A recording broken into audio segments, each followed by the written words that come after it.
हम ममता झा समस्त मिथिलावासी गोर लागै छी। चैती महेशवाणी गावल जा रहल छी। जय गीतक रचना आदरणीय मणिकांत झा जी केने छथिन। जय मिथिला, जय मैथिली, जय माँ जानकी।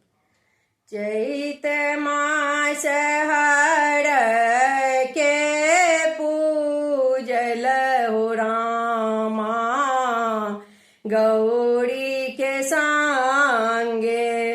चैत मास हर के पूजल हो रामा, गौरी के संगे।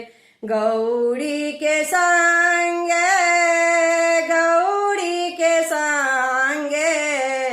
चैत मास हर के पूजल हो रामा, गौरी के संगे।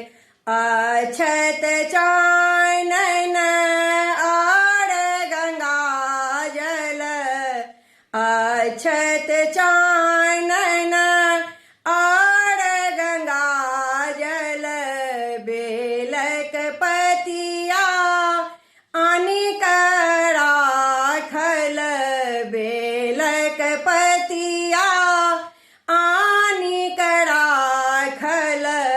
ध्यान में नाए नामुनल हो रामा, गौरी के संगे।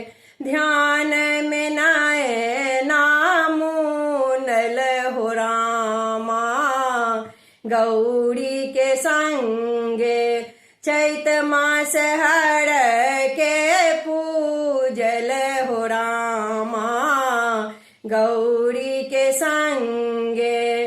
बूढ़ बरद पर छलथ दिगंबर, बूढ़ बरद पर छलथ दिगंबर। सिंह के ऊपर गिरजा हमर, सिंह के ऊपर गिरजा हमर। अपरूप रूप के देखल हो रामा, गौरी के संगे। अपरूप रूप के देखल हो रामा, गौरी के संगे। चैत मास हर के पूजल हो रामा, गौरी के संगे।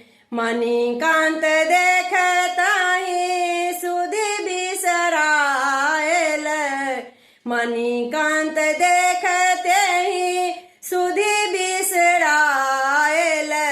चित चंचला गीत हेरायल, चित चंचला गीत हेरायल। चरणन कसी का गहला हो रामा, गौरी के संगे। चरणन कसी का गहला हो रामा, गौरी के संगे।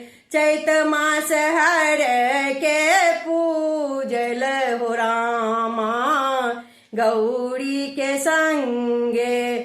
चैत मास हर के पूजल हो रामा, गौरी के संगे। धन्यवाद।